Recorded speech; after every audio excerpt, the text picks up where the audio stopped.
Guys, இன்னைக்கு கண்மணி அன்புடன் சீரியல்ல என்ன நடந்துச்சுன்னு பார்க்கலாமா? எல்லாரும் கண்மணியை போட்டு திட்டு திட்டுன்னு திட்டுவாங்க. பாட்டி பயங்கரமா திட்டுவாங்க. இவ ஒரு நடத்த கட்டவ தான் சொல்லிட்டு அன்பு ரொம்பவே ஃபீல் பண்ணுவோம். அப்போ வந்து பவி எல்லாரும் ஒரு நிமிஷம் அமைதியா இருக்கீங்களா, நான் பேசலாமான்னு சொல்லிட்டு ஆரம்பிப்பா. இவ என்ன பேச போறா இங்கன்னு சொல்லிட்டு பார்க்கும்போது எல்லாரும் ஃபர்ஸ்ட் என்னை மன்னிச்சிடுங்க, இதுக்கும் கண்மணி அக்காக்கும் எந்த சம்மந்தமும் இல்லை. இவன் வந்து என்னோட ஸ்கூல் க்ரஷ்.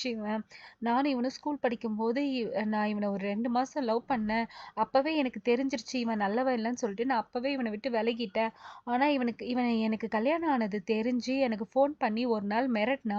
நான் கார்த்திக் கிட்ட கூட இவனை பத்தி சொல்லியிருக்கேன். கார்த்திக் ஒன்று இவனை பத்தி தான் நீ சொன்ன ஆள் இவன் தானேன்னு கேட்டேன். ஆமா இவன் தான். இந்த விஷயத்தெல்லாம் நான் அப்புறமா சொல்லலான்னு பார்த்தேன். அதுக்குள்ள அக்காக்கு எப்படியோ தெரிஞ்சு அவங்க போயிட்டாங்க. இவன் என்னை ஃபோன் பண்ணி கூட பிளாக்மெயில் பண்ணா. இவன் பிளாக்மெயில் பண்ணதை கூட நான் ரெக்கார்ட் பண்ணி வச்சிருக்கேன்னு சொல்லிட்டு அவ வந்து அதை ப்ளே பண்ணி காமிப்பா.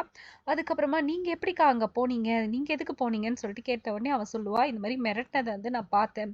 பார்த்துட்டு வீட்டில் போயிட்டு எல்லா எவிடன்ஸையும் எடுத்து எரிக்கும் போது இவன் வந்திருப்பான். அப்போ வந்து நீ எல்லாம் எனக்கு ஒரு ஆளான்னு சொல்லிட்டு சண்டை போட்டிருப்பா. இதெல்லாம் கேட்ட உடனே எல்லாரும் ஷாக் ஆயிடுவாங்க.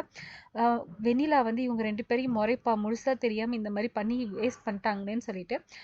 பவியோட அப்பாவும் அம்மாவும் வந்து கண்மணி கிட்ட வந்து மன்னிப்பு கேட்பாங்க. என் பொண்ணோட மானத்தை காப்பாத்துறதுக்காக நீ இவ்வளோ இது பண்ணியிருக்கியே, ரொம்ப நன்றிம்மா. நாங்கள் கூட சுயநலமா நின்றுட்டோம். எங்க குடும்பமானம் போவும் சொல்லிட்டு, ஆனால் நீ இவ்வளோ பெரிய பழியை ஏற்றிட்டு நின்றுட்டேம்மான்னு சொல்லிட்டு ரொம்ப நன்றிம்மான்னு சொல்லிட்டு சொல்லுவாங்க.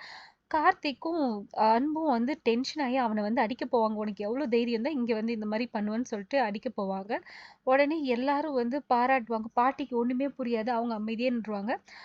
அவன் கண்மணியோட மாமியார் வந்து நீ எவ்வளோ பெரிய இது குடும்பமானம் போகக்கூடாதுன்னு சொல்லிட்டு நீ பண்ணியிருக்க பாருமா, நீ தான் நல்ல பொண்ணுன்னு சொல்லிட்டு அவங்க 2 பேரையும் மறைப்பாங்க. நீங்கள் 2 பேரும் எப்படி இருக்கீங்கப்பான்னு சொல்லிட்டு எல்லாருமே இவங்க 2 பேரையும் எல்லாருமே கண்மணியை வந்து பயங்கரமா பாராட்டுவாங்க. போலீஸ் வந்து இவனை வந்து அரெஸ்ட் பண்ணிட்டு போயிடும். இங்க வந்து நீலா வந்து செம்ம டென்ஷனாக இருப்பா. இங்கே வந்து இவங்க 2 பேரும் வந்து சாரி வெண்ணிலானோடனே, நீங்கள் 2 பேரும் உங்கள் பழியை இது பண்ணிக்கிறதுக்காக என்ன யூஸ் பண்ணாதீங்க. நீங்கள் என்ன பண்ணி வச்சிருக்கீங்க பார்த்தீங்களா? கடைசியில் அசிங்கப்பட்டது யார்? நீங்கள் தான். அவன் நல்ல பேர் தான் வாங்கியிருக்கா. உங்களுக்கு ஒன்றும் பண்ண தெரியலனா கம்முன்னு இருங்க. எதையாவது பண்ணுறேன்னு சொல்லிட்டு இந்த மாதிரி லூசுத்தனமாக பண்ணி வச்சிருக்கீங்க. இனிமேல் நீங்கள் எதுவுமே பண்ணாதீங்க. என் வாழ்க்கையை நான் பார்த்துக்கிறேன். எனக்கு தெரியும் எப்படி அன்பை வந்து இது பண்ணுறது சொல்லிட்டு. எல்லாமே நாங்கள் பார்த்துக்கிறேன். நீங்கள் சைலண்ட்டாக இருங்க போதும்னு சொல்லிட்டு திட்டி விட்டுருவா. இங்கே அன்பு வந்து கண்மணி கிட்ட வந்து பேச வருவோம். கண்மணி ஃபர்ஸ்ட் சொல்ற, என்னை மன்னிச்சிடுங்க, நீங்க தூங்கிட்டு இருந்தீங்க, உங்க தூக்கத்தை கெடுக்க வேணாம்னு சொல்லிட்டு தான் நான் சொல்லாமலே போயிட்டேன்னு சொல்லிட்டு அன்பு சொல்லுவான். இது எவ்வளோ பெரிய ரிஸ்க் தெரியுமா, நீ எப்படி என்கிட்ட சொல்லிட்டு போயிருக்கலாம்ல கண்மணி, உனக்கு ஏதாவது ஆயிருந்தாக்கா என்ன பண்ணியிருப்ப நீ சொல்லிட்டு. எனக்கு எதுவும் ஆகாதுங்க, எனக்கு அந்த நேரத்தில் குடும்பமானம் தாங்க பெருசாக தெரிஞ்சிச்சு, அதான் போகணும்னு சொல்லிட்டு உடனே அன்பு வந்து அவகிட்ட நன்றி சொல்லுவான். நான் தான் ஃபஸ்ட்டு உன்கிட்ட நன்றி சொல்லணும்னு வந்த கண்மணி, நீ குடும்பத்தோட மானத்தையே வந்து காப்பாத்திட்ட. நீ எவ்வளோ பெரிய உதவி பண்ணியிருக்க தெரியுமா, நீ பண்ணதை சொல்லவே முடியாது, நீ ரொம்ப பெரிய விஷயம் பண்ணியிருக்க. நான் உனக்கு நன்றி சொல்லலான்னு தான் கூப்பிட்டேன், அதுக்குள்ளே நீ வந்து முந்திக்கிட்ட சொல்லிட்டு சொல்லலாம்.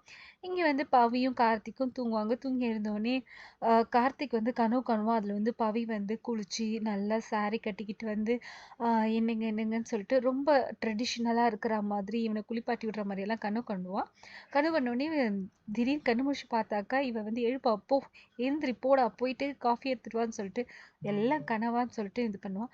இதோட இன்னைக்கு எபிசோட் முடியுது. மறுபடியும் நாளைக்கு பார்க்கலாமா? இந்த வீடியோ மறக்காமல் லைக் பண்ணுங்கள், சப்ஸ்கிரைப் பண்ணுங்கள். இதுக்கப்புறம் கண்டினியூஸாக வீடியோஸ் வரும்.